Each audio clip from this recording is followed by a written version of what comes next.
Krishna, Krishna Krishna, Hare Hare, Hare Rama, Hare Rama, Rama Rama, Hare Hare, Hare Krishna, Hare Krishna, Krishna Krishna, Hare Hare, Hare Rama, Hare Rama, Rama Rama, Hare Hare, Hare Krishna, Hare Krishna.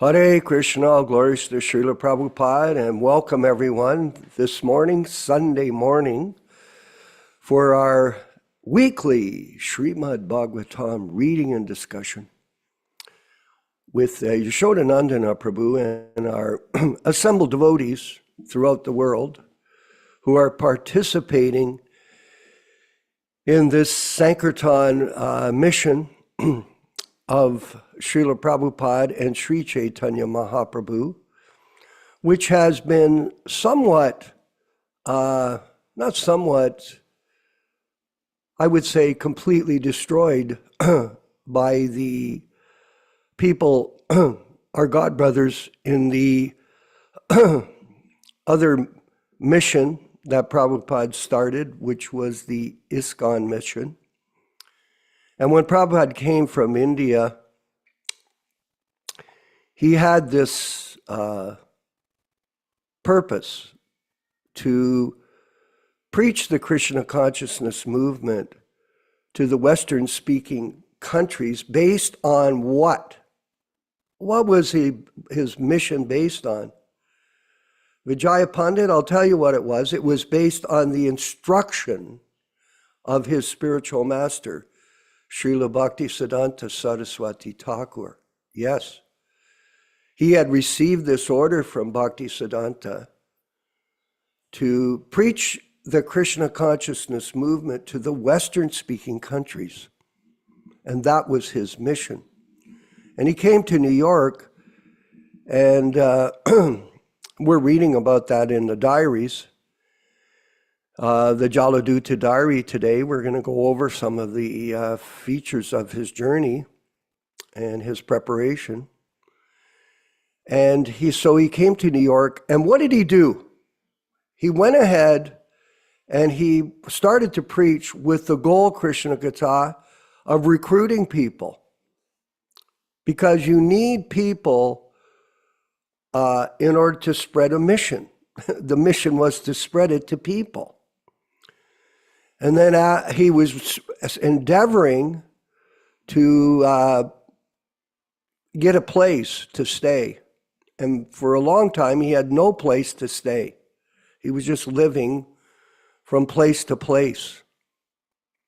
Even though he was a great scholar, a great devotee, a pure devotee of Lord Krishna, he was put into dire straits, very difficult states. And then gradually, after he got to the point of opening 26 Second Avenue, which was in July, almost a year after he arrived in America, then he started to gather sincere souls to participate in the mission. And then by doing that, then gradually Lakshmi came. And with that, he started to engage Lakshmi in the service of the mission and give facility to the devotees who had joined him to learn how to become Krishna conscious through his personal instructions. So step by step, Prabhu, he unfolded Pierangelo, he unfolded the mission that way. So like that, we're in a situation where when something falls apart, you have to know how to rebuild it. So this is a rebuilding process, Vijaya Pandit. That's what we're up to. What is our mission? To reestablish the legacy of Prabhupada, Srila Prabhupada, in his Vani incarnation. 1. 2, to restore his original unadulterated, unedited books as the only books to be distributed throughout the world. Oh my God, that's a difficult thing, isn't it? I would say so, gee. After all, look what they've done. They've been distributing these yellow Gitas, which have been changed. And Prabhupada explains very clearly, when you change something, this change disease, it's like taking something pure and then putting something impure in it. Can you use it? No. You can't use it. It's like milk. If you pour urine in it, can you use the milk to make curd or ghee? No, you can't. So like that, they've changed the books. And not only did they change the books, they put people into a position of Diksha Guru who were never appointed officially by Srila Prabhupada. No one was appointed to this position. So as a result, when you take this situation, which is completely adulterated by these misconceptions, the whole thing becomes contaminated or destroyed. That's the way it is.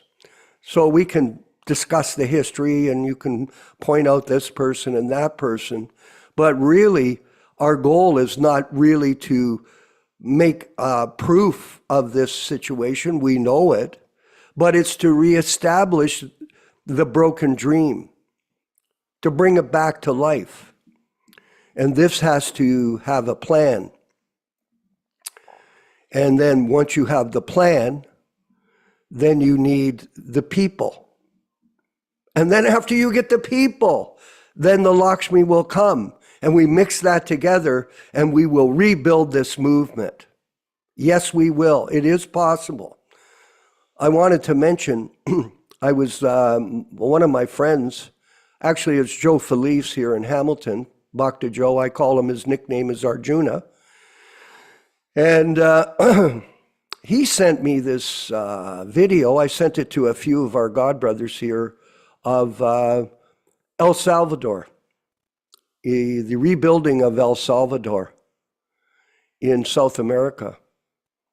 I thought, well, let me look at this. I wasn't sure at the beginning what it was about. And then I found by studying it or watching it that they had taken the most destructive country in the world, the most dangerous country in the world, and now it's being proclaimed as the safest country in the world in less than 5 years. The most dangerous country. You could not go out on the streets. You could not walk. You could not go anywhere without the risk of being murdered. And now it is been restored to not only safe, but the safest country in the world. So is it possible for us to restore the Sankirtan mission according to Prabhupada's plans and his preaching? Yes, it is. We can do it. But the first thing we need to do is understand our mission. Get that in your mind. Restore the mission. And we just went over that, so I won't say it again. And then after that, Bhakta Jad, we have to prepare ourselves to carry out the mission. So the most important thing here at this group is to develop your sadhana bhakti, to develop your discipline, to develop your position of focus in life. and to sacrifice, tapasya, perform tapasya for this purpose. This will not happen without very strong individuals working together cooperatively as a team to make this happen, Vijaya Pandit. This is not some kind of whimsical thing. My godbrother talks about it. It's a lassi samosa sampradaya. This isn't a sampradaya where we're going to go and, okay, let's have a lassi. Let's have a samosa. And let's have a kirtan. Okay, kirtan, lassi, samosa, sampradaya. Okay, so you do that. Is that how you're going to restore a destroyed movement, Krishna Katha? It's been destroyed. The greatest movement in the history of mankind has gone down the drain because of whimsical behavior of our god brothers. Extremely whimsical. Do we need proof, Vijaya Pandit? No. We don't need proof. All we need to do is stand up, take a position, be disciplined, practice this process of Krishna consciousness carefully, and it begins by what first thing, Vijaya Pandit? Is it about taking care of your grihastha responsibilities? No. The first thing and the most important thing, everybody, is your japa.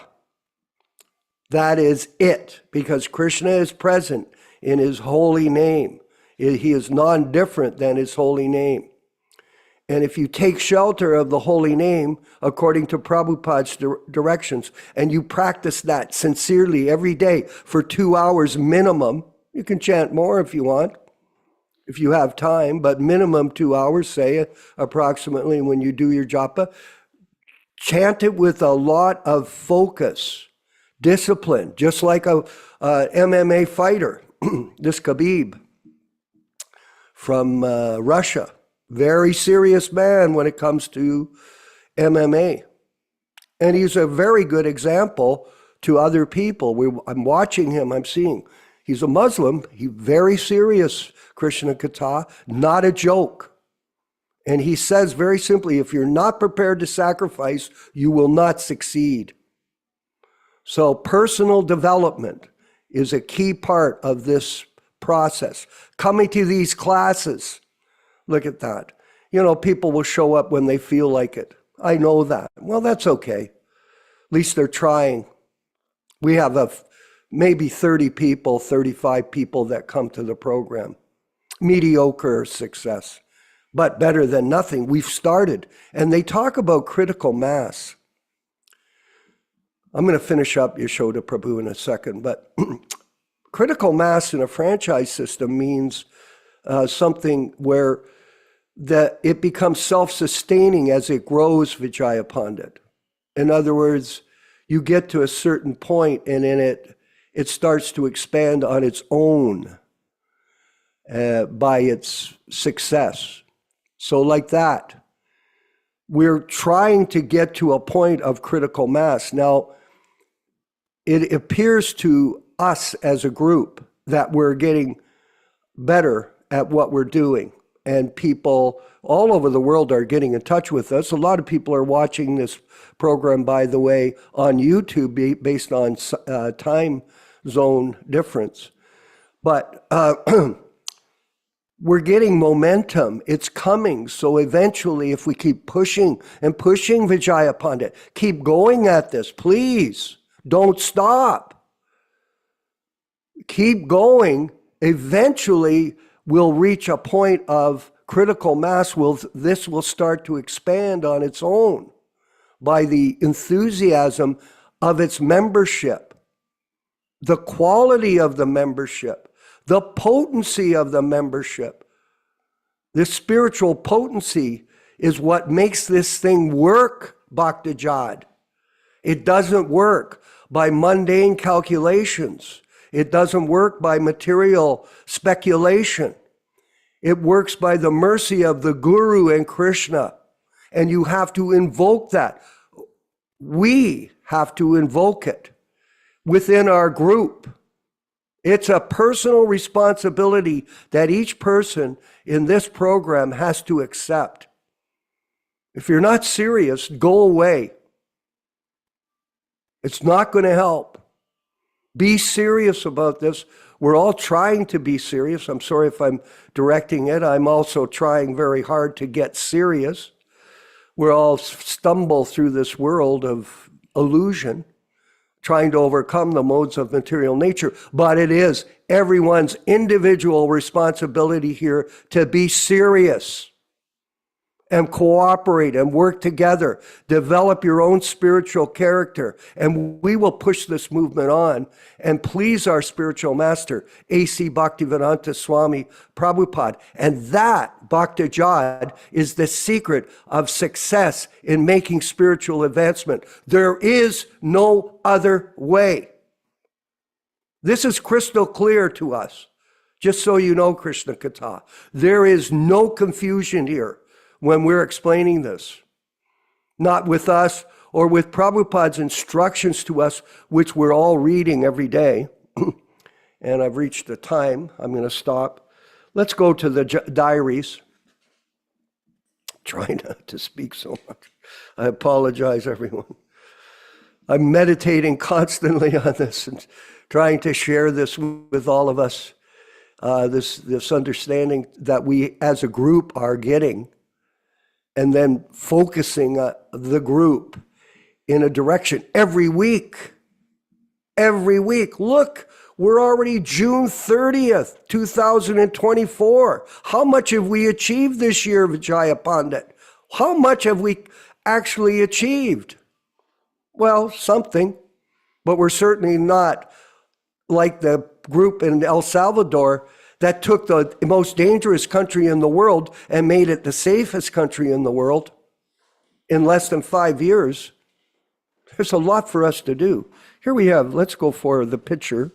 So we're at the Jaladuta Diaries, and look at this. India, preparation for passage to America aboard the Jaladuta. And we talked about that. And if you flip over again, we looked at this picture earlier. Here is the passage. And I wanted to focus in on you see those little numbers there on the journey, Krishna Katha, 1. So if you go over to the left, Prabhu, there's the little explanation here. 1, August 13th, Prabhupada, thank you very much. August 13th in Calcutta, that's when he left. And then 2 is Colombo, August 17th. August 22nd, Cochin. And then they made their way all the way to September 2nd, Port Said, Suez Canal.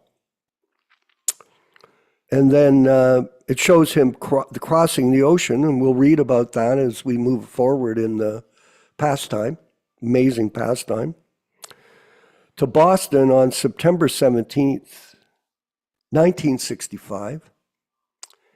And then September 19th in New York City. And Prabhupada arrived there with no money, as Nilesh Sharma was saying, 40 rupees, and a bag of cereal that he had taken with him, and 2 cases of Srimad Bhagavatams, the Delhi edition, two large trunks, with 200 sets, Vijay Pandit. The route taken by the Jaladuta to Calcutta, from Calcutta to New York, the dates indicate the places where the ship docked during the journey.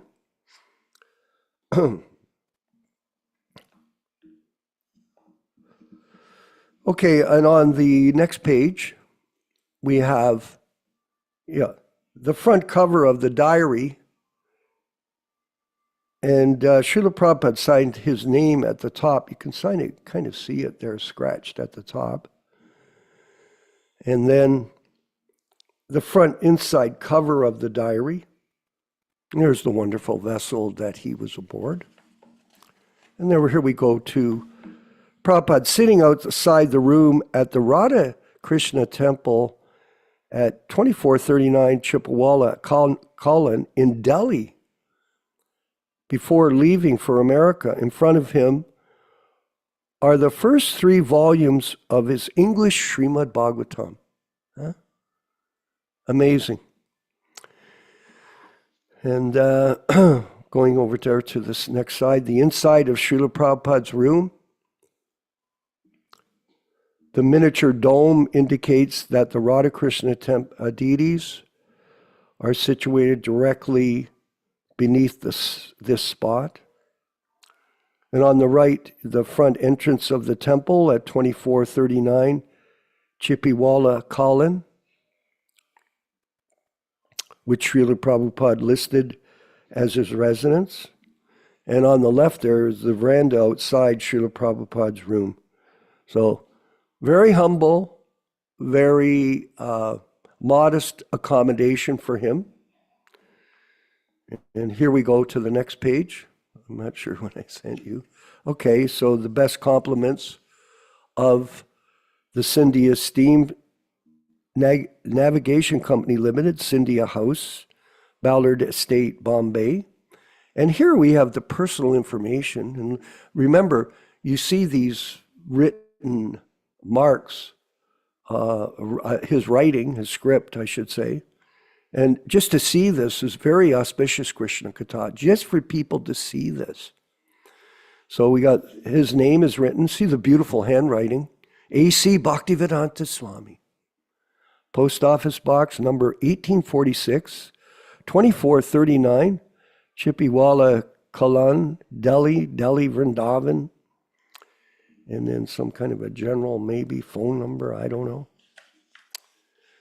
There's some pages about the Scindia Steamship Company. I didn't bother to photograph them for us today because, you know, it's all right. They had a company, and thank you, Sumati Maharajji, for giving Prabhupada passage. I feel honored to have met her. And here we go to the next page. Yeah, here we have. So here's Sumati Maharajji agreed to let Srila Prabhupada reside at the Scindia colony, a compound of apartments for Scindia employees while he was waiting for his departure papers. That pastime's very interesting, how he was so persistent in his efforts to convince her to give him passage. She was reluctant. She was afraid for him because she thought because of his age, he may not do well there in America. Srila Prabhupada stayed and did his typing in this room. The furniture is new and was not there at the time of this tenure. Okay, so Srila Prabhupada held preaching programs in this room before he left for America. Little has changed since 1965. So amazing. The outside veranda of Srila Prabhupada's room, which is on the left, the room of G.N. Nagarajan and his wife, who gave encouragement and support to Srila Prabhupada, is on the right. So, some back in time, trying to visualize, all of us, the great austerity, the great conviction and determination that Prabhupada demonstrated. And here we have, there's an editor's note on the next page, that this is the first page on which Srila Prabhupada makes a written entry. We have omitted those pages on which there are no entries. Yes. And so on the first entry is Saturday, the 3rd of April. Now the Andheri residence is good, and one set kept with Nagaraj and one set with Acharya. So he's already started. His first entries demonstrate that he is, Krishna Katha, thank you for putting up the Delhi Bhagavatams and for all the work that you're doing to sacrifice to get this Delhi Bhagavatams reprinted for us for distribution through our network of branch offices worldwide. We have 19 branch offices. Then we're going to supply the books to them and to other outlets online and otherwise, and get this mission recharged with the distribution of these amazing artifacts, these treasures of gold that Krishna Gatha has in his office there in San Diego. So these sets were the first sets. It looks like one set kept with Nararanjan and one set with Acharya.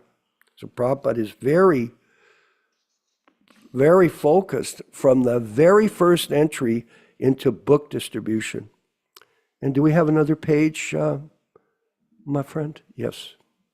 April 4th. So here is the first entries. And please look at the handwriting, how small it is. You're going to see as things go on, as we keep reading, how the handwriting changes. The volume of information changes as the mission unfolds in front of Srila Prabhupada by the divine grace of Bhaktisiddhanta Saraswati Goswami, his guru, and by the grace of Lord Chaitanya. So he inquired from Mafatlal. That's a very big family. So he was pushing out with conviction to get support from other people in India. C. Sydenham Theosophical, SNDT, the security offices. Wilson College, look at these appointments. Vidya Bhavan, Mr. Dastur Mutunga colleges. So making lists, carrying out these lists, methodically moving forward in a plan to spread the Sankirtan movement, even back then in April of 1965, April 5th. And on Tuesday the 6th, Madan Sophia Wadia, New Marine Lines, Theosophical Hall, purchased 1 times 3 copies paid, check for 48 rupees. So there we go. We're seeing how this whole mission unfolded in Prabhupada's own handwriting. And we could do it too. Let us all be organized in the same intelligent, spiritual manner as Srila Prabhupada and march forward together as a team to make this rebuilding of ISKCON through the Hare Krishna Society, Krishna Katha, a real success. All glories to Srila Prabhupada and the Sankirtan mission of Lord Chaitanya Mahaprabhu. Haribol. Let's move forward with the chanting of Jaya Radha Madhava. And then reading and discussion on that same Delhi Bhagavatam version with Yashodanandana Prabhu in the west coast of America. Jaya Radha Madhava Kunja Bihari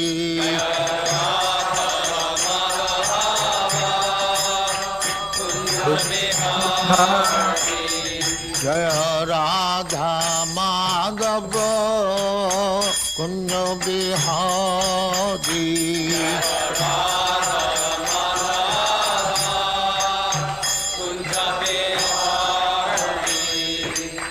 Yashodanandana Brajajana Ranjana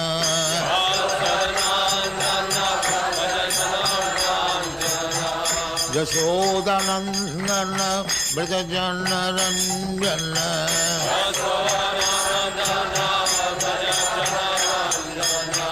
Jamuna Tira Banachari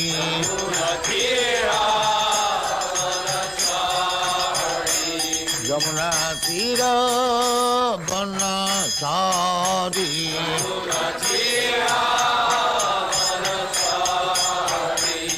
Jaya Radha Madhava Kunja Bihari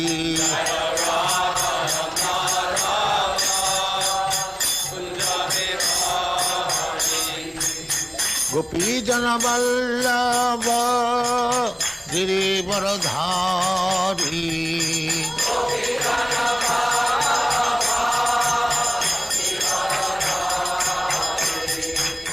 Gopi jana vallabha girivaradhari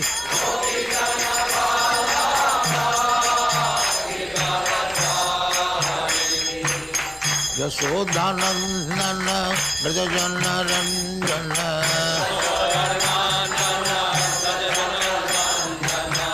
Yasodhanandana Brajajana Ranjana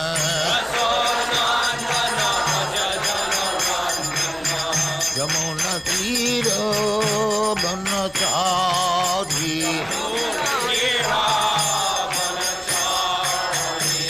Yamuna Tira Banachari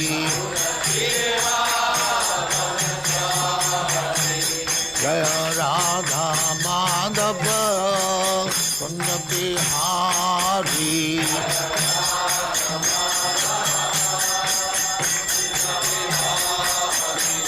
Jaya Radha Madhava Kunda Bihari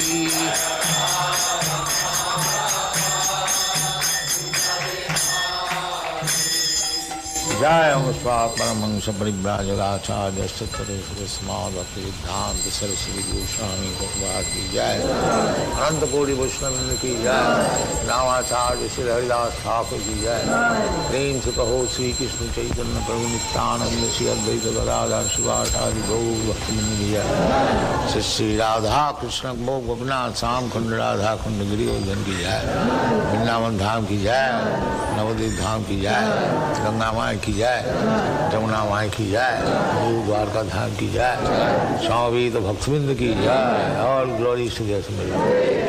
All glories to their Summit. Thank you very much. All glories to you, Srila Prabhupada. Glories to you, Prabhupada. Om Namo Bhagavate Vasudevaya. Om Namo Bhagavate Vasudevaya. Om Namo Bhagavate Vasudevaya. O my Lord, Sri Krishna, the son of Vasudeva, the all-pervading personality of Godhead, I offer my respectful obeisances unto you from Srimad Bhagavatam 1:1:1. Narayanam namaskritya Narayanam namaskritya Naram cheva narottamam Devim Saraswatim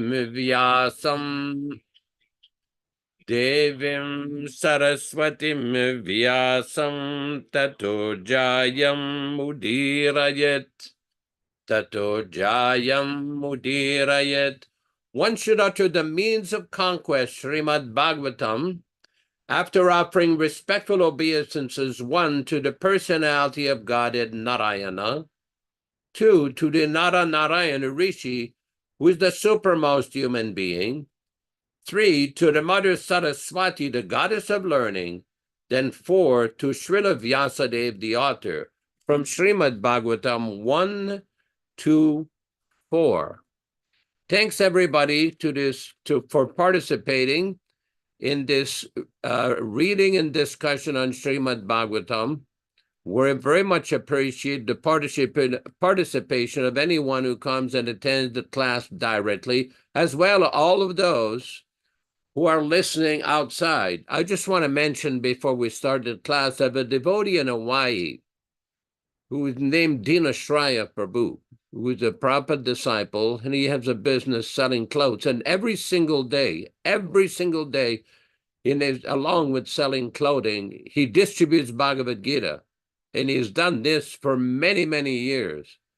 He himself has been responsible for distributing hundreds of thousands of books and getting other people involved in distributing Prabhupada's original books. We very much appreciate the service and complete dedication of Dinashraya Prabhu. As we do every week, we will recite a few verses from the Srimad Bhagavatam, Canto 1, Chapter 2, which describes the benefit of hearing this great, powerful, transcendental literature. Text number 17 of the 7th chapter. Kindly try to follow yourself at your home there. Shrinvatam svakataha krishnaham punyashravana kirtanaham hridyantasto hyabadrani vidunoti surit satam. Sri Krishna, the personality of Godhead, who is also the Paramatma in everyone's heart and the benefactor of the truthful devotee, thus cleanse the desire for material enjoyment in the heart of the devotee, who has developed the urge for hearing his, Krishna's messages, which are themselves virtuous when properly heard and chanted. Text number 18. Nashtaprayeshu vabhadrishu Nityam Bhagavata Sevaya Bhagavati Uttama Shloke Bhaktir Bhavati Naishtiki. By regular attendance in the Bhagavatam class or rendering service unto the pure devotees, all that is inauspicious in the heart of a candidate becomes destroyed almost to nil, and thus loving service unto the personality of Godhead, who is praised with transcendental song, comes into being an irrevocable fact. Text number 19. Tadarajastamo bhava kamalobhadayaschaye cheta eterana viddam stitam sattve prasidati. As soon as irrevocable loving service is fixed up in one's heart, at that time, the effects of the nature's mode of passion and ignorance, such as lust, desire, and hankerings, etc., do disappear from one's heart, and he becomes fixed up in a mode of goodness, which makes him completely happy. Text number 20.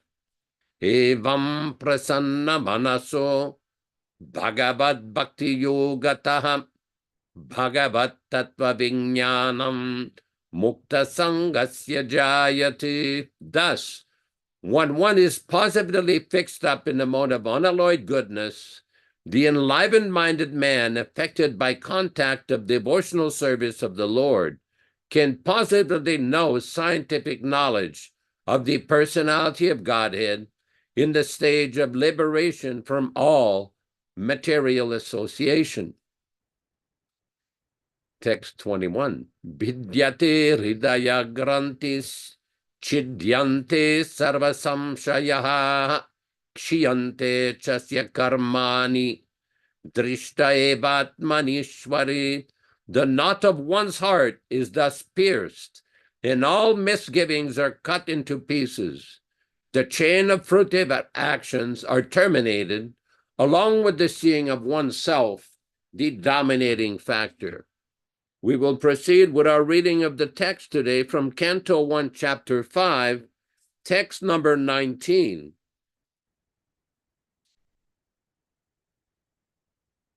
Nave jano jatu kantan chana brajet mukunda sevi anyabadanga samsmritim smaran mukundangri upaguhanam punara vihatamichet narasagraha janaha.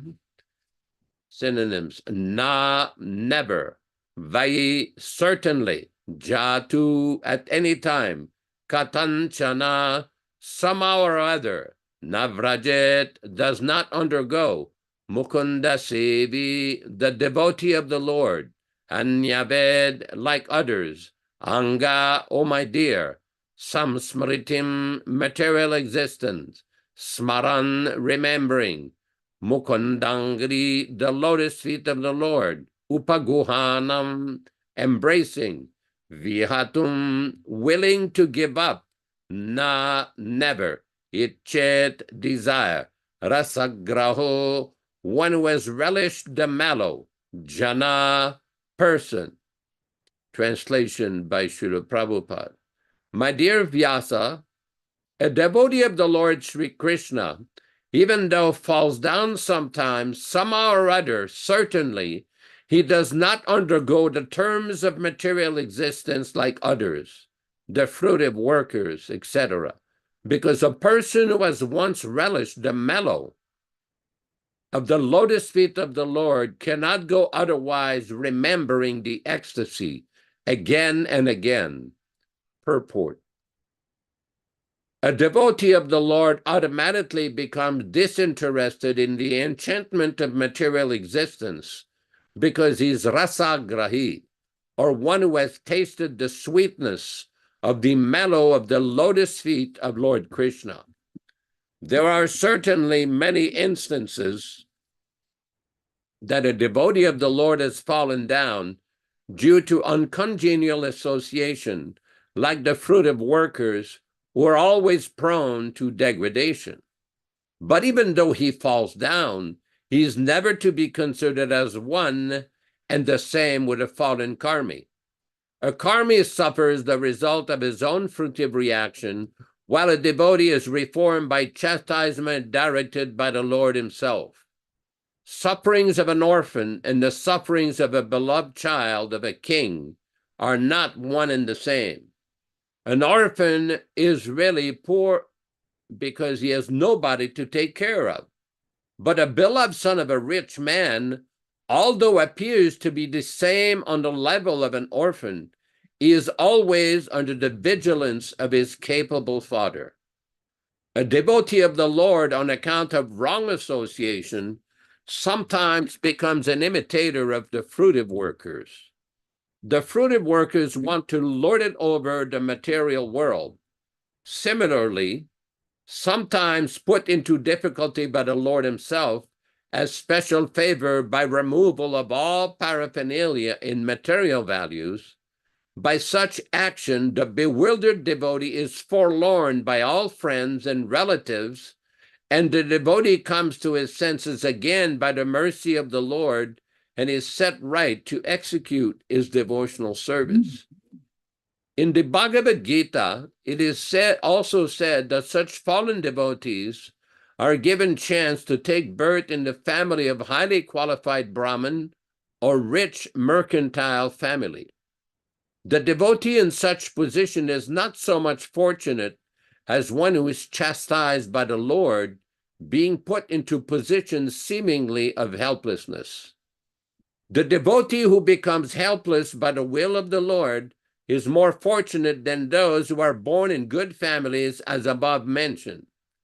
The fallen devotees born in good family may forget the lotus feet of the Lord because they are less fortunate.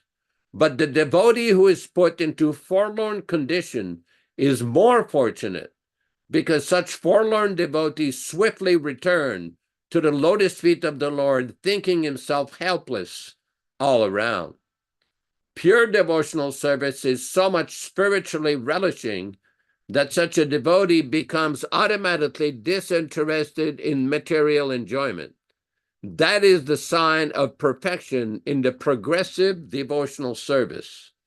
A pure devotee continuously remembers of the lotus feet of the Lord Sri Krishna and does not forget him even for a moment, and in exchange of all the opulence of the three worlds. I'd like to point out that all the synonyms, translations, and purports are from His Divine Grace, A.C. Bhaktivedanta Swami Prabhupada, founder Acharya of the International Society for Krishna Consciousness, also known as the Krishna Consciousness Movement. Om Ajnana Timirandasya Jnananjana Shalakaya Chakshuran Militam Yena Tasmai Shri Gurave Namaha. Nama Om Vishnu Padaya Krishna Pristaya Bhutale Srimate Bhaktivedanta Swamin Niti Namine. Namaste Saraswate Deve Gauravani Pracharine Nirvishesha Shunyavadi Paschatya Tarine Bhakti Siddhanta Shishyayam Bhaktivedanta namine prasannaya prashantaya tasmai Shri Gurave Namah. Bhagavad Vandanam Khadyam Guru Vandana Purvakam Kshiram Sharkara Yuktam Kadatehi Visheshataham Adadana Strinam Danter Idam Yache Punaha Punaha Srimad Rupa Padam Bhoja Dhulishyam Janma Janmani Amsho Bhagavato Smyaham Sadadaso Asmi Sarvata Tat Kripa Pikshako Nityam Tat Prishta Sat Karomishvam Sri Krishna Chaitanya Prabhu Nityananda Shri Advaita Gadadara Shri Vasadi Gaura Bhakta Vrinda Hare Krishna Krishna Krishna Hare Hare Hare Rama Rama Rama Hare Hare. Srila Prabhupada touches here upon a very important point, and this is an issue that many devotees have brought up many times. Well, what happens if one does not reach perfection in this lifetime? What is the position of such person? In the Bhagavad Gita, Krishna explains, Suchinam Srmatam Gehe Yoga Brashto Abhijayate. That if one is not perfect at the end of his life, then in next life he will take his birth in a very aristocratic or wealthy family or family of Brahmins, so that he will get the chance to pursue again the path of spiritual life, the path of Krishna consciousness. Of course, having heard this, it's important to remember not that somebody should go into the mode of sense gratification, think, oh, I'll just be born in a different situation. No, because there may be different circumstances. Prabhupada explained in one lecture that you should try to become Krishna conscious in this lifetime, completely in this lifetime, because in the next life, you may also not be able to get the body that you want. Everybody may have a desire to get a specific kind of body and a specific kind of circumstance. And even though Krishna promises many things, still we see in the story of Bharat Maharaj, although he had reached a pretty exalted level of love of Godhead, still by his attachment to a deer, he took his birth as a deer. So we have to use the intelligence. As for those who are non-devotees, and we've discussed this point before, their destination is unknown, depending on their attachment to this material world. Prabhupada one time was criticizing the over-endeavor of different individuals who build these big skyscrapers, big office towers. Prabhupada said, in this lifetime, you may be a big person on top of the building, but what will be the gain if you're born as a cockroach in the next life?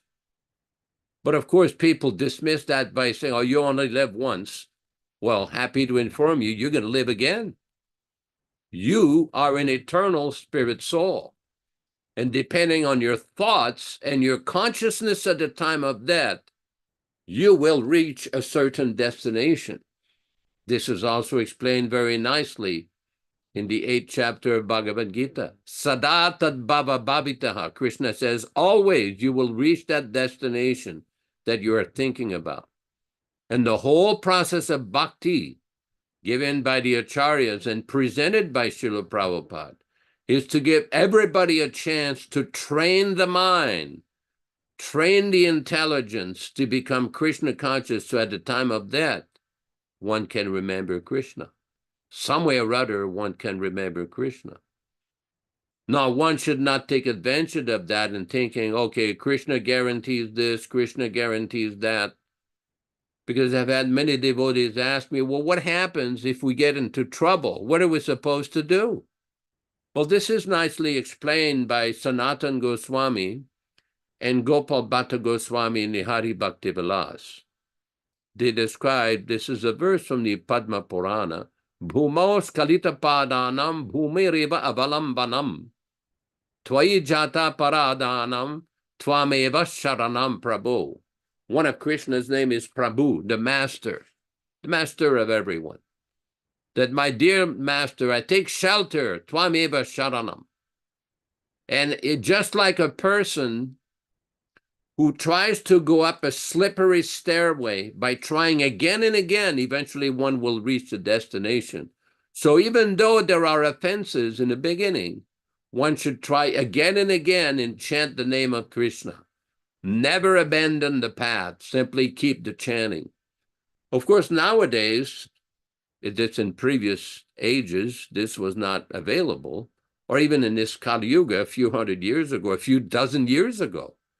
It was not available, all these modern facilities. Just a few months ago, by the kindness of my godbrother, Vishwakarma, I'm pretty slow with technological things. I'm sure Venkat Prabhu knows that very well. And Vishwakarma Prabhu introduced me to Facebook and explained to me how this social media is a tool. It's a facility to basically introduce Krishna consciousness to many people simultaneously. And I didn't quite understand how it worked. I had a very basic understanding of email and maybe put an attachment. But some of these tools are wonderful. They're arranged by Krishna. So the name of Krishna, the glories of Krishna, the teachings of the pure devotee of Krishna, Srila Prabhupada, can be available to everyone. It can be available. It's not very complicated. Previously, in India, if somebody wanted spiritual knowledge, you had to physically approach a guru on the bank of a river in a little village, under a hut, under a tree, and take instruction. That's how the teachings were disseminated. But with this modern technology, and this Briyat Mridanga preaching, or this book, just like we have Krishna Katha Prabhu, right in front of us here, he has these first 3 volumes of Bhagavatam. This is the tools. These are the weapons that Srila Prabhupada brought to America when he first came.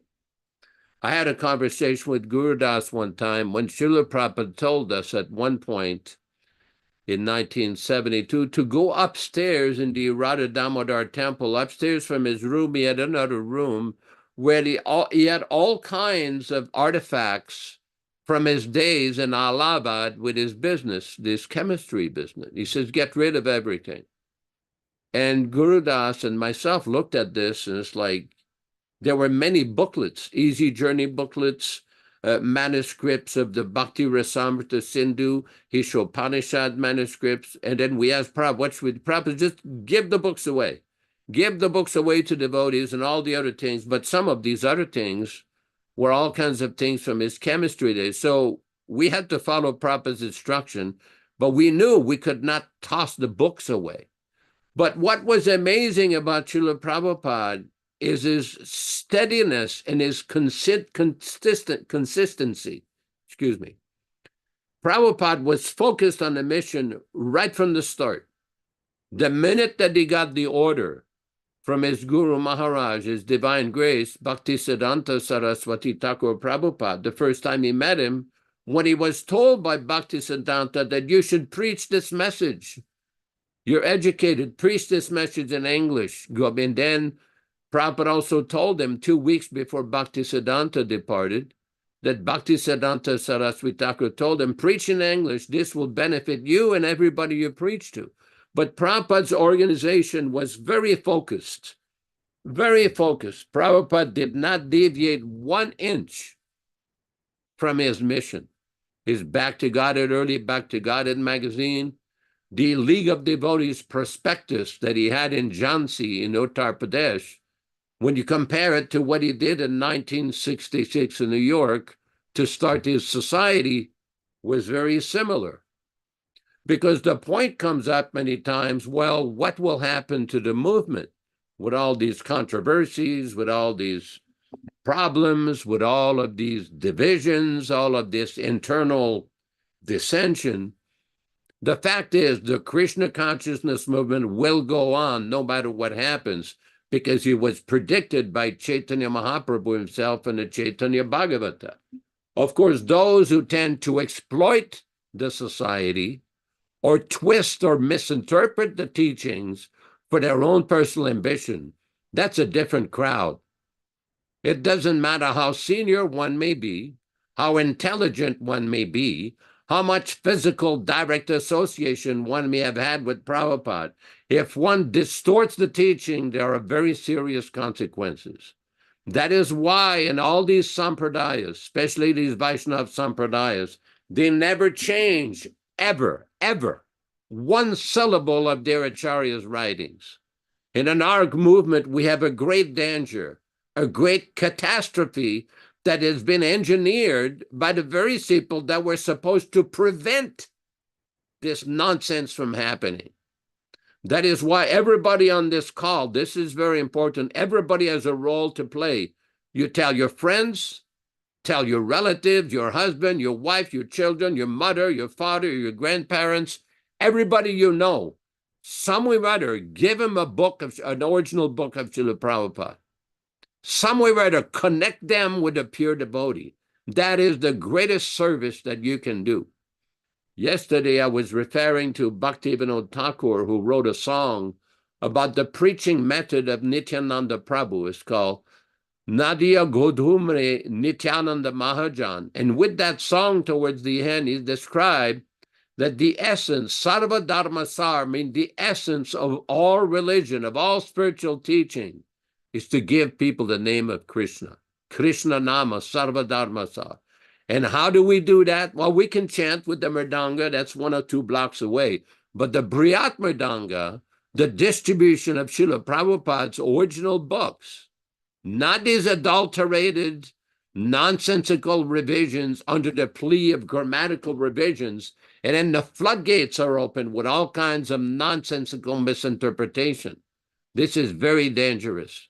That's why Prabhupada at the end, his conclusion when he heard during the rascal editor conversation, when he heard that his books were being revised and re-edited in his very personal presence, says they cannot change anything.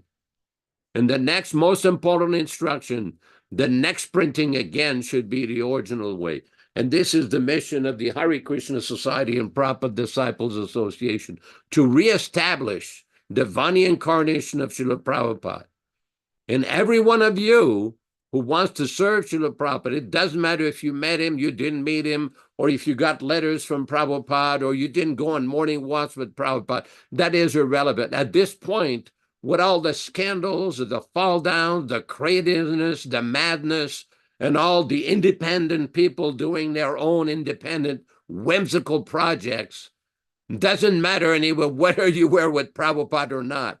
What it matters is that you have to adhere to the instruction of Prabhupada. What is that instruction? He lives forever by his divine instructions, and the follower lives with him. And what we have heard from the spiritual master, that is living on, this is from a Srimad Bhagavatam class on the 13th of January, 1969 in Los Angeles, California. This is our duty, to always connect with Srila Prabhupada, to make up time to hear the message from Prabhupada, to decrease the eating and sleeping, and to focus on Prabhupada. And that is real love. Real love means to give that connection with the pure devotee who is directly connected with the reservoir of all love, Lord Krishna, the reservoir of all rasas.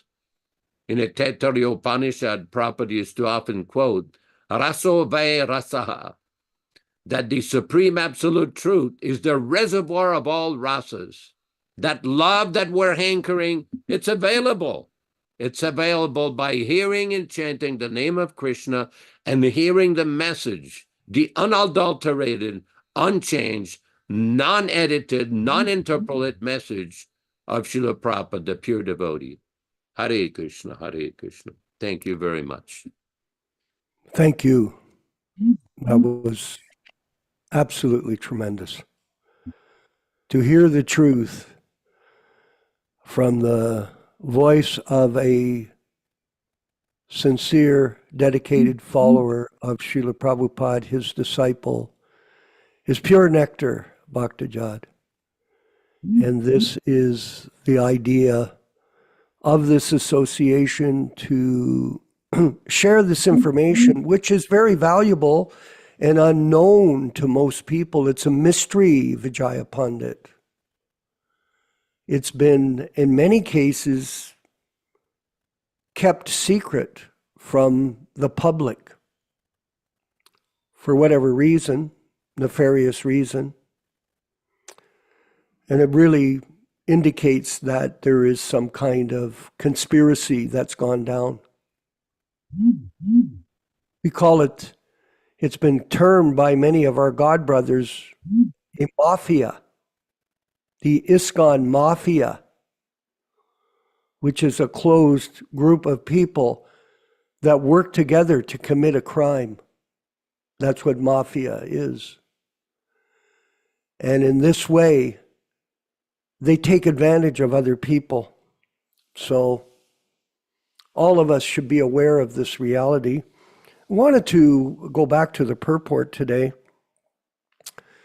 and make some references to Prabhupada's brilliant explanation. And by the way, it's interesting to note, Krishna Katha, that this purport was written before Prabhupada's journey to America, but it contains a lot of insight from him back then that became apparent on his trip across the ocean to New York City, where he suffered 2 heart attacks.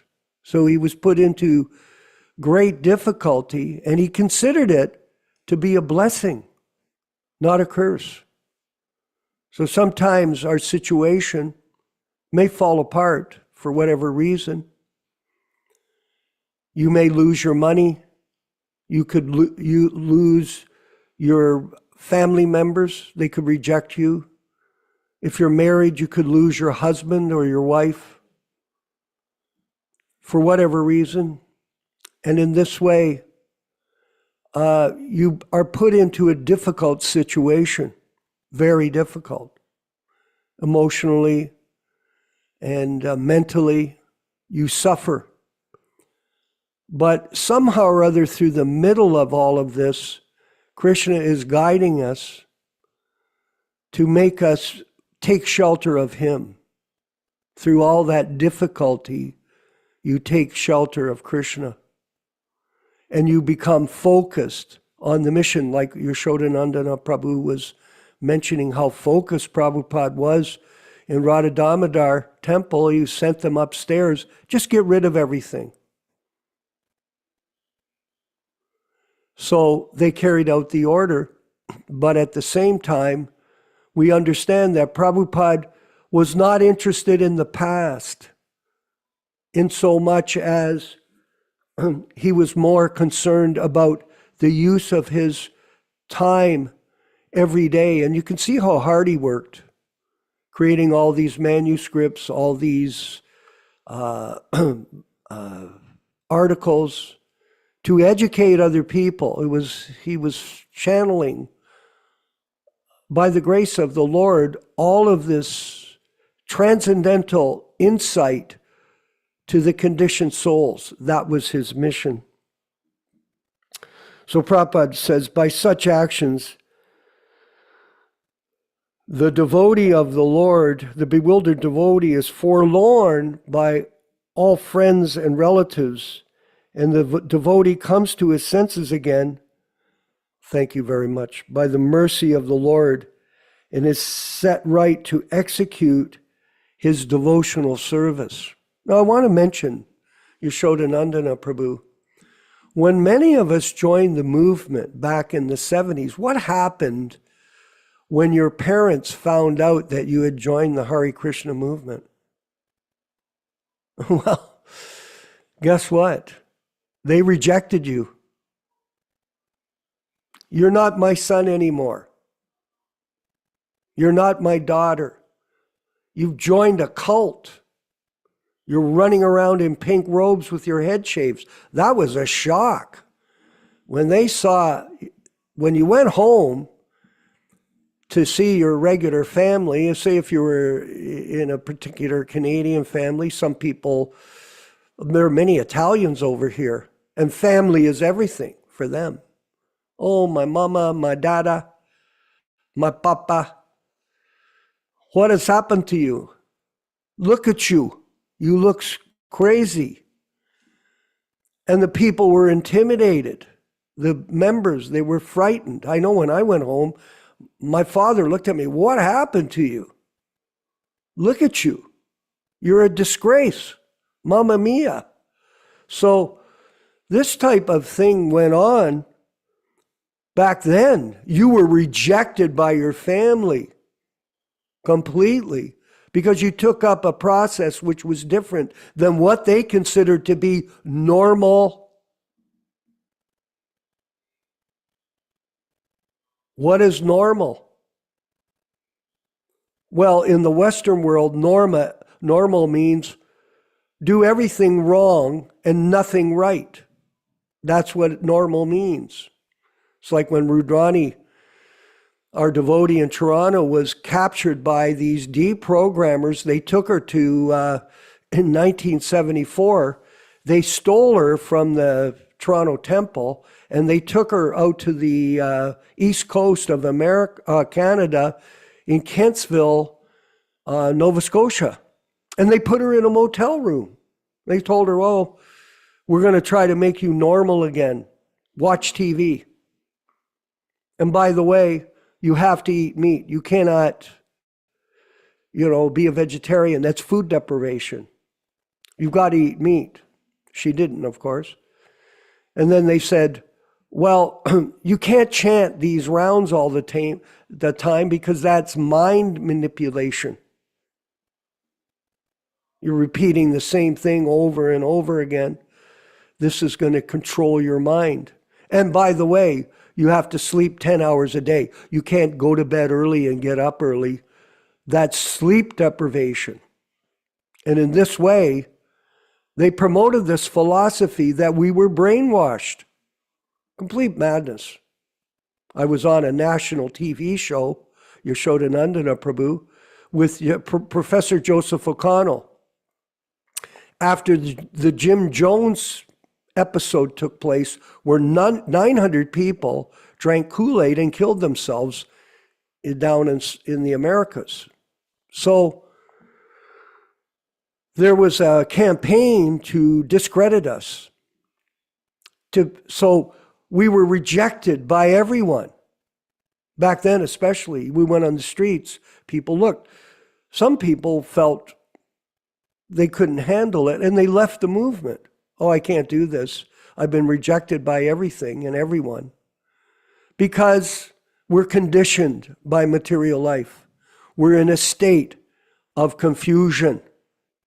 And Prabhupada wakes us up to teach us very important lessons, that we're not the body, that we're the eternal servants of Krishna, that we'll die very soon. And if we use our time and energy in the service of the Lord, we'll get the greatest benefit. Not become bankrupt at the time of death. Bankrupt. Useless activity that goes on in life every day. And we think, oh, I'm forlorn. I'm not normal. Yeah. Well, people are crazy. This world is insane. And we're in an insane asylum, everyone. Don't think it any different. And if you think that this devotee group is crazy, that's also a big problem. Yes, we're preaching. We're speaking subjects that some people may find offensive. They may find it dangerous. Oh, you're a dangerous group. What are we dangerous for? Because we're telling the truth? Because the truth is being spoken in our group to everyone? And someone saying, well, who are you to say that? Well, Prabhupada explains here, sometimes you may fall down. I've certainly had my experiences with Maya, personally. I've been up and down throughout my life like on a roller coaster of life. But somehow or other, Krishna kept a covering, a protective covering over myself and all of us here. We're all experienced in that. And now we're marching. We're building our momentum. We're starting to reestablish the mission of the Hare Krishna movement through the Hare Krishna Society. And Prabhupada, I wanted to further, just before we go to our panel, is that Prabhupada was mentioning about this forlorn condition is more fortunate because such forlorn devotee swiftly returns to the lotus feet of the Lord, thinking himself helpless all around. Pure devotional service is so much spiritually relishing that such a devotee becomes automatically disinterested in material enjoyment. This is the sign of perfection in the progressive devotional service. Sign of perfection. A pure devotee continuously remembers of the lotus feet of Sri Krishna and does not forget him even for a moment, and in exchange for all the opulences of the three worlds. So this is common amongst Christians and other groups. When you're in trouble, that's when you think of God. Oh yes, God saved me. I've been a sinner, but now give me shelter. It's not our business simply to remember Krishna when we're in trouble, like you go to the doctor and you get the announcement, oh, by the way, sir, you have cancer. Cancer? Not me. I can remember Yashoda and I know you've had cancer of the colon. I remember when I had cancer of the urinary bladder, I had 5 operations. So for the first 2 operations, I denied I had cancer. I can remember being in his office. And the doctor says to me, oh, by the way, you have cancer. I go, no, I don't. No, I don't. Yes, you do, stupid. Who do you think you are? I'm telling you, you have cancer. No, I don't. So we live in denial. Finally, I accepted, oh, I have cancer. I went to the operating room 5 times. I had multiple tumors in my urinary bladder, and thank God my doctor that Krishna sent to me was an expert, Dr. Masumoto, and he removed all the tumors, and I'm, back to living a regular life. So like that, sometimes we get these announcements that we've got trouble. We may become depressed. But this is a signal from Krishna to take shelter of him. These difficulties may come, they may go, but our commitment to the mission of Srila Prabhupada is our focus. This is it. This is our focus. Take shelter of Krishna, take shelter of the holy name, take shelter of the mission, take shelter of your service, take shelter of the process of bhakti yoga in association with other devotees, everyone. And you'll be protected from everything that exists in this terrible material world. Yashoda Nandana, please, if you could further comment. I had a devotee recently ask me, why do you keep always wearing this chadar here? Well, this is a Harinam chadar. And due to the fact that I'm so followed, it's like a shield, because every time I wear this chadar, it reminds me of Prabhupada wearing the chadar. So this is very important. I just want to read a statement from Srila Prabhupada. This is a little booklet we've compiled. It's available on our website. It's called The Unique Historical Position of His Divine Grace, A.C. Bhaktivinoda Swami Prabhupada, Acharya for the Golden Age. This was originally written by Damagosh, Narasimha, and myself. And within that, there's a very important conversation with Prabhupada on a morning walk in Hyderabad, Andhra Pradesh, India, on April 20, 1974.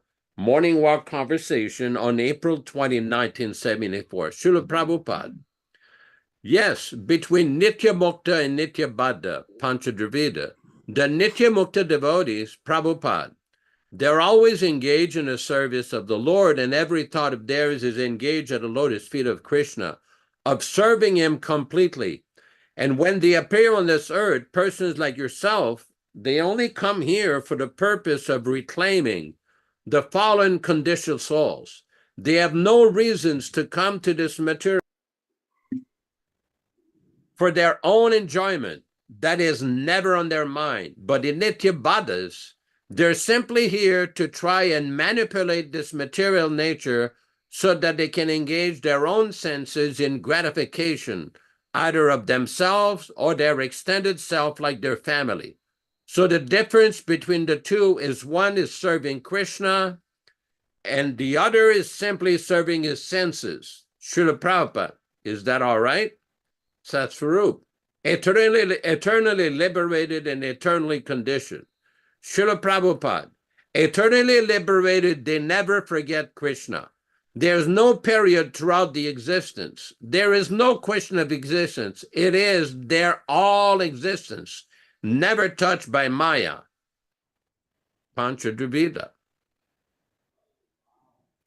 Forgetfulness, that is Nyamukta. Panchadravida. Srila Prabhupada, you were talking that a person, he can come up to that position of Nitya Mukta by either following the principles of sadhana bhakti or causeless mercy, or you said there was also the question of kripa, the kripa siddhi, that one can attain perfection. Srila Prabhupada, no, that is sadhana bhakti. Panchadravida, oh, one gets mercy by sadhana bhakti? Srila Prabhupada, yes. In the stage of sadhana bhakti is for the conditioned soul. And siddha means they're already mature. Siddha means nitya siddha. Hare Krishna. All glories to Srila Prabhupada, the personification of pure love of Godhead. Hare Krishna. Just before we move forward with our panel, and we'll bring Krishna Katha on the screen, I want us all to meditate on this one principle of understanding, which is illusion. And this is a topic which Prabhupada constantly emphasizes in our philosophy. It's called Maya, as we know. And this is the state we suffer with, Bhaktijad, that we are in this illusion. And the meaning of the term is that which is not. So we can think, oh, I'm a brahmachari, I'm a grihasta, I'm a sannyasi, I'm rich, I'm poor, I'm old, I'm young, I'm old. All these bodily concepts. It is hard to understand that which is not. We are not these things. Krishna Katha, Prabhu, please, you've got your hand up with the books. Please Hare share Krishna. your insights. Haribol. Hare Krishna. Thank you, Vishwakarma and Yashodanandana Prabhu, and for all of your tireless dedication to such a wonderful connection to Srila Prabhupada's wonderful movement. So in the beginning, Vishwakarma, you mentioned that you had sent that link about the El Salvadorian story, and I listened to it on my way to the temple yesterday. I have an hour drive. You know, Prabhupada's temple is still his temple, even though there is a one drop of contamination. But that's okay. We don't get into that anymore. We just look for solutions. So briefly, I'd like to mention the outcome of that, how it happened in El Salvador, that suddenly they became the safest country in just less than 5 years. It's because their leader, their president, has God in the center of his life. Very interesting. And he gathered his cabinet, his Congress, and his military brass, right? Commander, leaders, and they prayed every day, multiple times. And he explained that one of their prayers specifically was asking for no collateral damage, because they doubled their military. They knew they were going to go up against the most ruthless and dangerous gang infestation in the world. More than Colombia, more than any other country you can think of, Mexico, that has major criminal gangs, cartels, that are ruthless, that shoot people for no reason, kill them. So I likened what we are doing here on this amazing mission to reestablish Srila Prabhupada's original mission and protect and preserve his legacy. It's a great mission. But how did this president do it? It was by collective prayer, which is what we are doing every day. And the result, you have to judge things by the result. You said that earlier.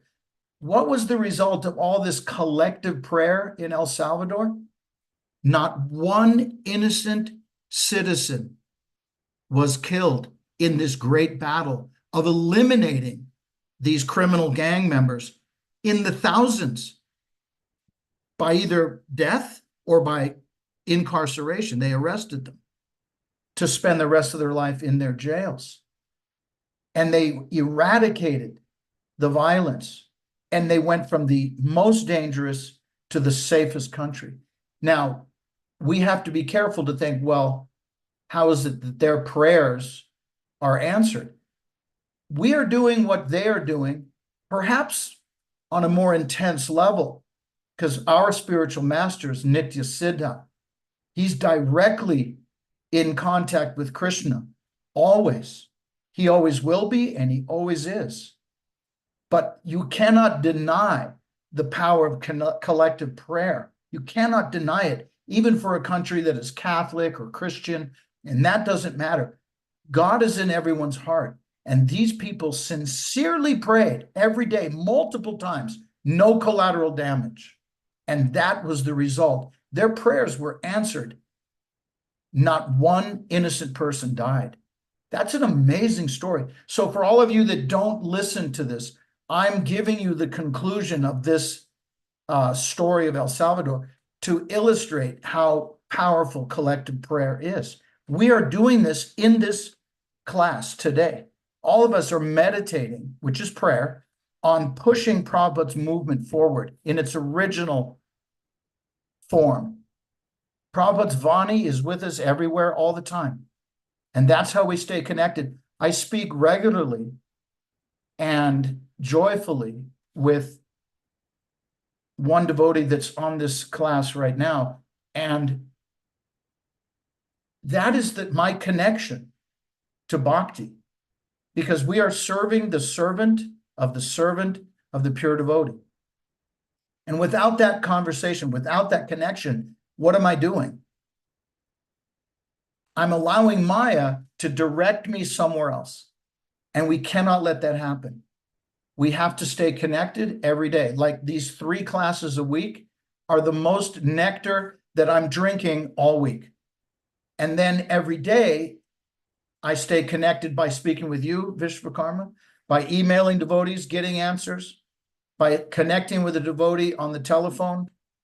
And we are on preaching projects together to establish Prabhupada's movement everywhere we go. So I cannot tell you enough how important these classes are for everyone to go back on YouTube and watch them. I've done this. Sometimes I'll just randomly choose one. And while I'm honoring prasadam in my house, I'm listening to a class from, I don't know, a month ago. Because there's what, 300 now, Vishwakarma? That's amazing. Over 300. So we are witnessing the dedication of collective prayer of these 2 devotees, mostly yourself, Vishwakarma, Yashoda. I am just drawn to this because this is the real nectar. This is the most pleasing project to Srila Prabhupada currently, right now, in this universe. There's no doubt in my mind. So we all have the opportunity to utilize this amazing technology that Yashoda Nandana brought up earlier about Facebook and this. You have to be careful. You have to be careful what you tap or click on. But you'll know, because you have Krishna in your heart, when something is bogus and nonsense. You just get off of it immediately, just click away. It's like, no, that's not correct. You can tell. So I'm very careful who I associate with online. And it's pretty much just our group. There are some others that I listen to because I know they're trying, right? They're attempting what we are attempting to do. So you encourage them, you give them some guidance. You bring what you know to be what Prabhupada wants, and you say it in your own words sincerely. And then you get a reply like, Prabhu, I hadn't thought of that. Thank you for that realization or for that direction. So it's possible to bring so many people to this great mission by the use of the internet, like we are doing. So thank you for doing what you're doing. Thank you so much. And the El Salvador story it's a fantastic testament to what can happen when you collectively come together. Like that bundle of stick example cannot be broken. One stick, snap it easily, but a bundle cannot break. So let's stay together, everyone. Thank you so much. Hare Krishna. All glories to Yes, Prabhupada. everything is possible Yes. if we work together with these points that have been brought up today during our reading and discussion. And I wanted to ask our friend, God brother Dharma Bhavana, if he could maybe share some of his insights today on this panel of discussion.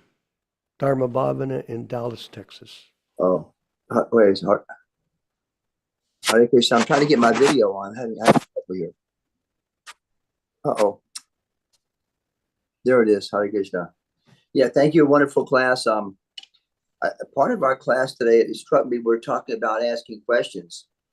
And if we look back at Bhagavad Gita is just questions and answers from Arjuna, and Bhagavan, Lord Krishna is answering the questions.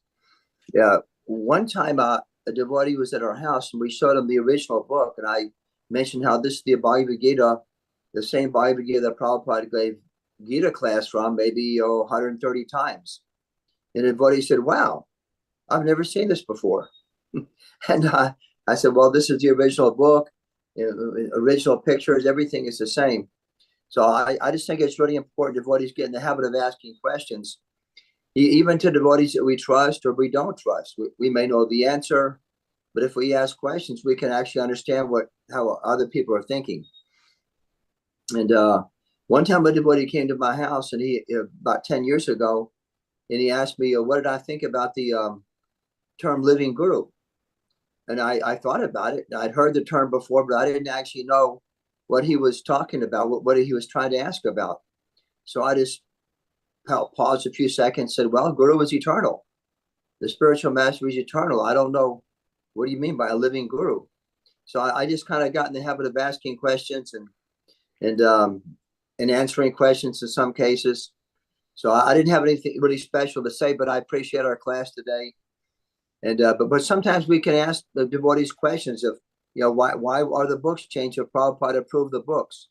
Another question we should be asking is, how come all throughout it describes a self-realized soul can give you knowledge?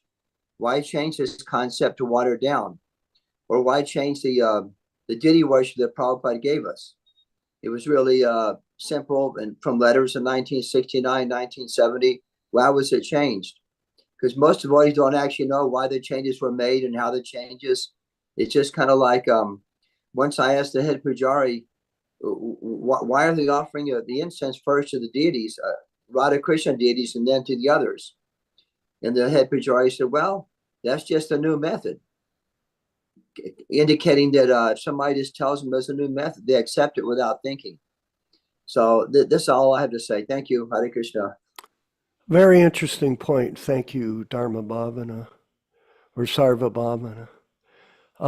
One thing is change. Yes, change goes on. It's a disease, and most dramatically, it's exposed. Prabhupada talked about, if you change something, then where is the potency of that book when it's changed by a third-class person? And this is the biggest example that we should remember. And why it was changed, the reason things are changed is because it's a mafia. It's a planned attack against truth. It's a mafia, criminal activity. So even the term ISKCON Mafia is relevant, because here is the example. They changed the Bhagavad Gita.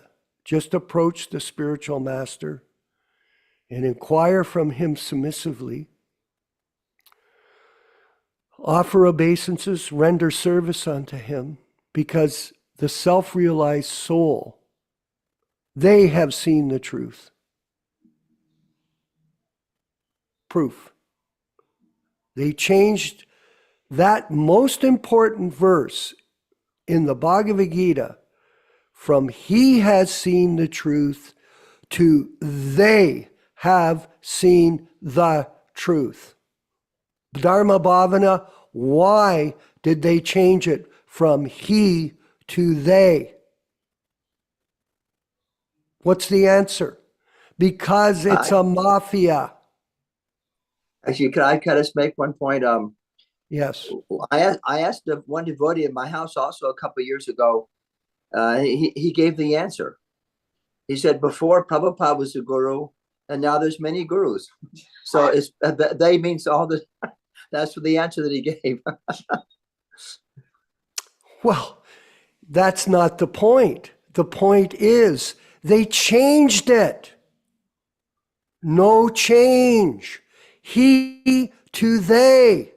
It's nefarious. It's demoniac. It's evil. That whole change disease has permeated the ISKCON movement and ruined it. If you don't accept that, you don't understand what we're saying. There's the proof. Prove me otherwise, or prove us otherwise wrong. So we want to thank everyone. Yashodanandana Prabhu, if you could please give us the final words in today's program. It's 11:34. Well, I think there's been a lot of very important points. I want to point out in Prabhupada's final will on the 4th of January, 1977, Srila Prabhupada makes a very important statement. He says, there is no need for any change. If Srila Prabhupada felt that there was necessity to change the format, the word modes of worship, the Vyasa Puja, the pictures on the altar, the way to do kirtan, he would have given that instruction. But immediately upon the Mayapur festival in Mayapur of 1978, they started to change. The change disease. Srila Prabhupada in 1977, there was a very important instruction.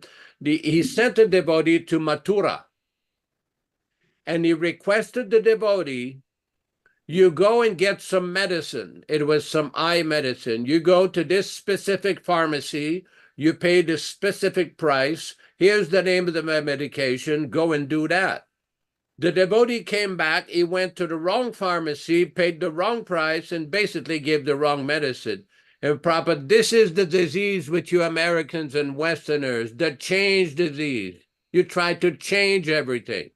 Prabhupada did not give an instruction to change the entire system of management of his society, the mode of worship, the mode of offering prasad, bhoga to the deities, the mode of offering the artik. None of this was given by Srila Prabhupada at the end.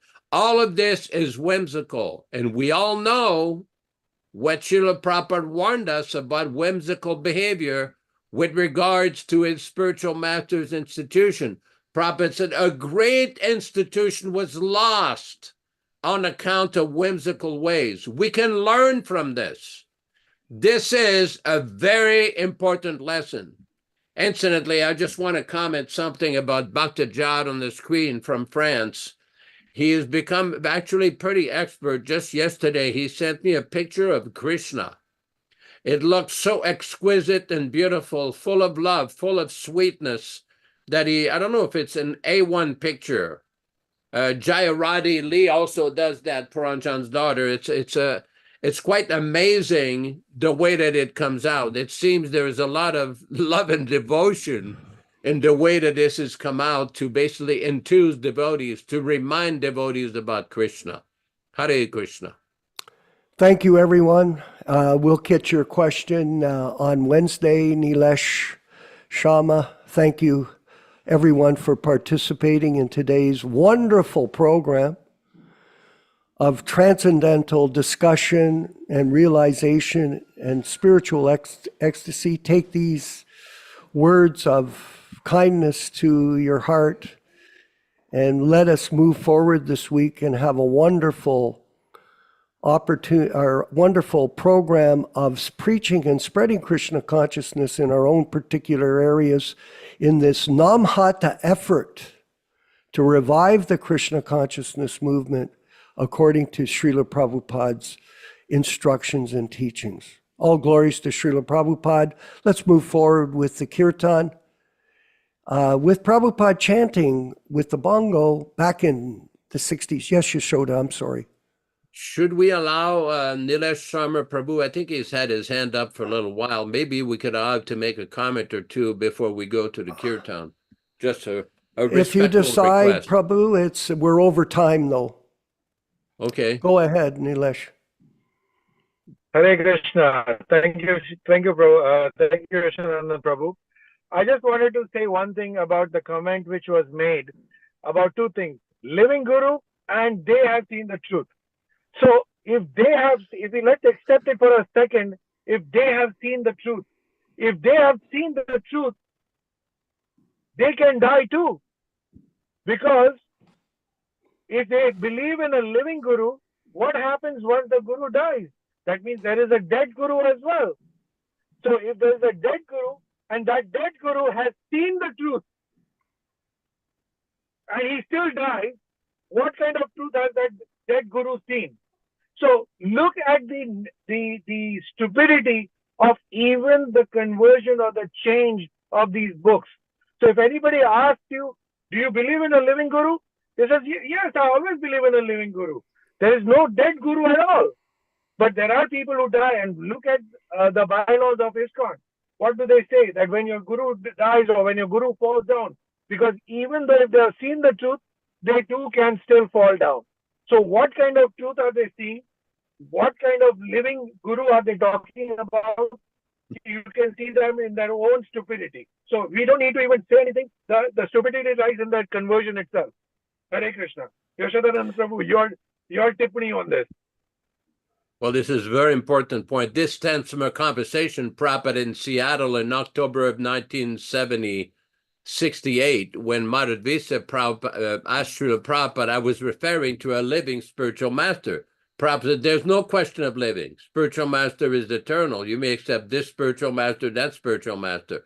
The point is that once they declare Prabhupada to be a non-available because they say he's non-physically present, then all kinds of problems comes. Now, why do they offer Guru Puja in the morning and say, oh, Janme Janme Prabhu say? Do they even know what they're singing? Do they realize what they're singing? You're singing that you're my master birth after birth, but then you're preaching that he's not available, he's dead and gone. Actually, this was exemplified by one of the leaders of that group, who in 1979 in Vrindavan at the end of February stated, now that Prabhupada is dead, it's no longer practical to accept him as a guru. It's not accepting reality. No, never mind that another GBC tried to put an elbow right in his ribs and told him to shut up. But this is the typical example of the guru is dead mentality.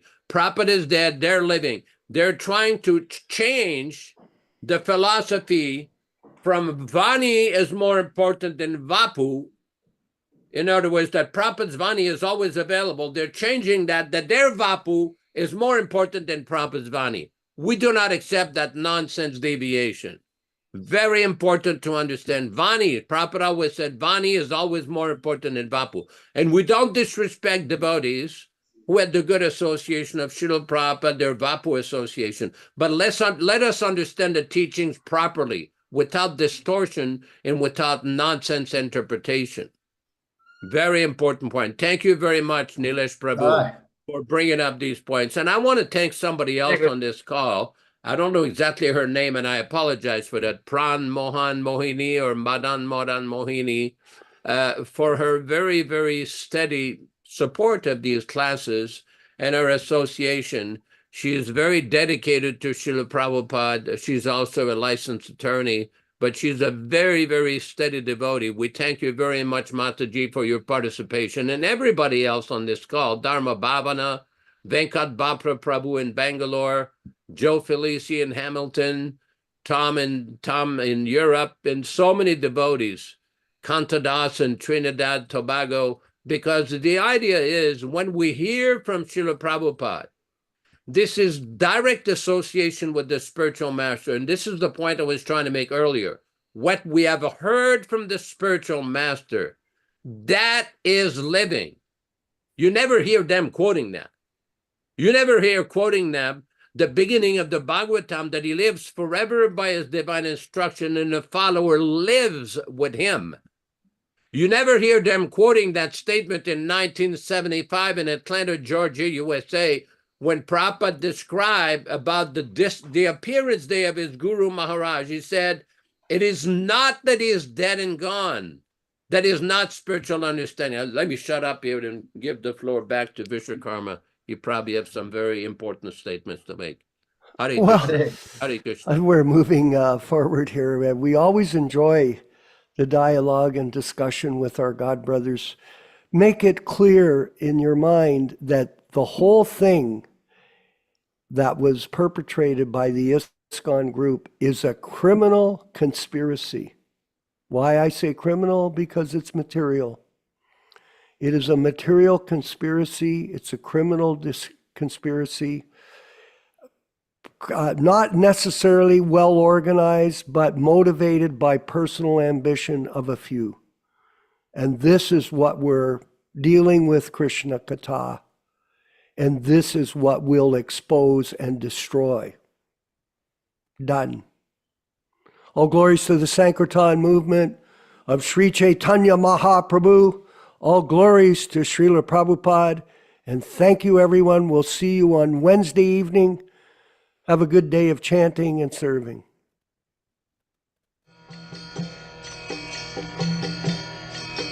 Hare Krishna, Krishna Krishna, Hare Hare, Hare Rama, Rama Rama, Hare Hare. Hare Krishna, Krishna Krishna, Hare Hare, Hare Rama, Rama Rama, Hare Hare. Hare Krishna, Krishna Krishna, Hare Hare, Hare Rama, Rama Rama, Hare Hare. Hare Krishna, Krishna Krishna, Hare Hare, Hare Rama, Rama Rama, Hare Hare. Hare Krishna, Krishna Krishna, Hare Hare, Hare Rama, Rama Rama, Hare Hare. Hare Krishna, Krishna Krishna, Hare Hare, Hare Rama, Rama Rama, Hare Hare. Hare Krishna, Krishna Krishna, Hare Hare, Hare Rama, Rama Rama, Hare Hare. Hare Krishna, Krishna Krishna, Hare Hare, Hare Rama, Rama Rama, Hare Hare.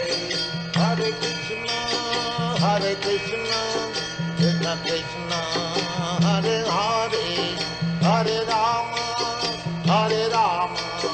Rama Rama,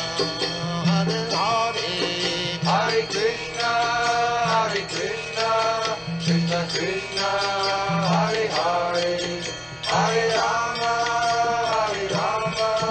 Rama Rama, Hare Hare, Hare Krishna, Krishna Krishna, Hare Hare, Hare Rama, Rama Rama, Hare Hare, Hare Krishna, Krishna Krishna, Hare Hare, Hare Rama, Rama Rama, Hare Hare, Hare Krishna, Krishna Krishna, Hare Hare, Hare Rama, Rama Rama, Hare Hare, Hare Krishna, Krishna Krishna, Hare Hare, Hare Rama, Rama Rama, Hare Hare. Let us offer our respectful obeisances to all the assembled Vaishnava devotees. Vanchakalpa tarubhyascha kripa sindubhya evacha patitanam pavanebhyo Vaishnavibhyo namo namaha. I offer my respectful obeisances. We all offer our respectful obeisances unto all the Vaishnava devotees of the Lord, who can fulfill the desires of everyone, just like desire.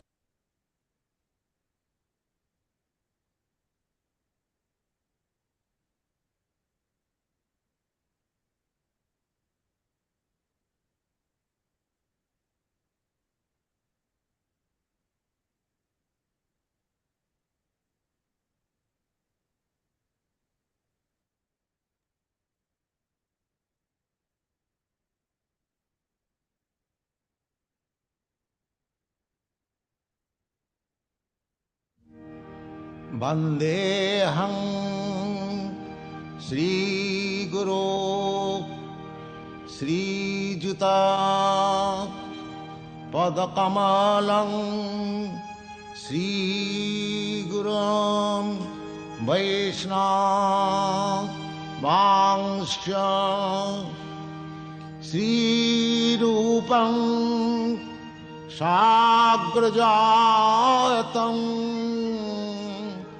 Sahagana Raghunathannitam Tang Sajivam Sadaitam Savadhutam Parijana Sahitam Krishna